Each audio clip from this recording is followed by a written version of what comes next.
Class, how are you all. बच्चे, आज मैं आपको पढ़ाने जा रही हूँ सुमित्रा नंदन पंत जी के द्वारा लिखित एक कविता पर्वत प्रदेश में पावस। बच्चों, इस कविता में पर्वतीय प्रदेशों में वर्षा ऋतु के समय क्या परिवर्तन आते हैं, प्रकृति कितनी सुंदर लगती है, इसका वर्णन किया गया है। और वैसे भी आजकल वर्षा काल चल रहा है, बारिशें हो रही हैं। तो चलिए शुरू करते हैं आज की कविता पर्वत प्रदेश में पावस। तो बच्चों, सबसे पहले समझते हैं सुमित्रा नंदन पंत जी का जीवन परिचय। तो बेटे, इनका जन्म जो है अल्मोड़ा ज़िले के कोसानी गांव में 20 मई 1900 को हुआ था। इनके जन्म के कुछ घंटों पश्चात ही इनकी मां का देहांत हो गया, इसलिए इनका पालन पोषण इनकी दादी माँ ने किया और इनके पिता का नाम गंगादत्त पंत था। और बच्चों, इनको प्रकृति के सुकुमार कवि के रूप में जाना जाता है, क्योंकि सुमित्रा नंदन पंत जी ने प्रकृति की सुंदरता पर ही सारी कविताएं लिखी हैं। तो चलिए शुरू करते हैं इनके द्वारा लिखी गई कविता। तो बच्चों, इन पंक्तियों में कवि कहते हैं कि पावस ऋतु थी पर्वत प्रदेश, पल पल परिवर्तित प्रकृति वेश, मेखलाकार पर्वत अपार, अपने सहस्त्र दृग सुमन फाड़, अवलोक रहा है बार बार, नीचे जल में निज महाकार, जिसके चरणों में पला ताल, दर्पण सा फैला है विशाल। यानी बेटे कि वर्षा काल में पर्वतीय प्रदेशों में प्रकृति क्या है, बार बार अपना रूप बदलती है।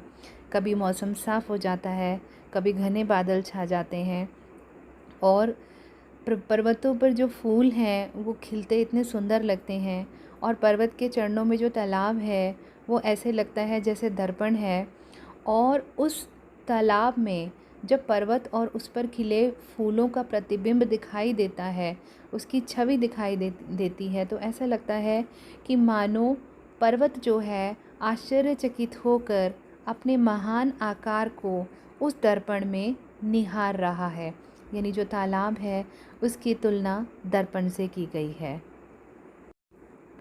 बेटे, इन पंक्तियों में कवि कह रहे हैं कि जब पहाड़ों में बारिश होती है तो उस समय जो पर्वतों से झरने हैं वो जो बहते हैं तो उनकी जो आवाज़ कितनी सुंदर लगती है, मन को मोहती है।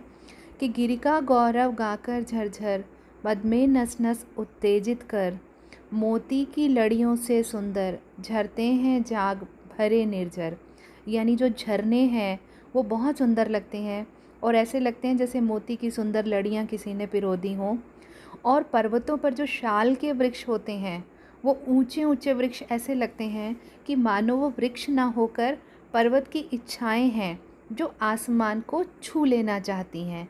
और वो जो वृक्ष हैं वो ऐसे लगते हैं कि वो शांत भाव से नीरव नभ यानी शांत आसमान को अनिमेष बिना पलक झपकाए और चिंतित होकर सोचते हुए ऊपर देख रहे हैं, मानो वो पर्वत की आसमान की ऊंचाइयों को छू लेना चाहते हों।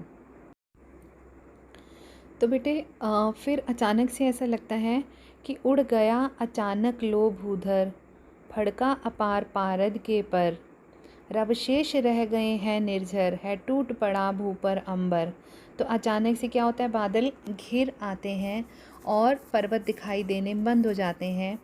ऐसा लगता है कि पर्वत अपने पंख फड़फड़ाकर कहीं जाकर छुप गए हैं, क्योंकि इतने घने बादलों में पर्वत नहीं दिखाई देते हैं और सिर्फ झरनों का शोर सुनाई देता है। और धीरे धीरे क्या होता है, मौसम बदलने लगता है तेज़ी से, है टूट पड़ा भू पर अंबर, और तेज़ी से बरसात होने लगती है।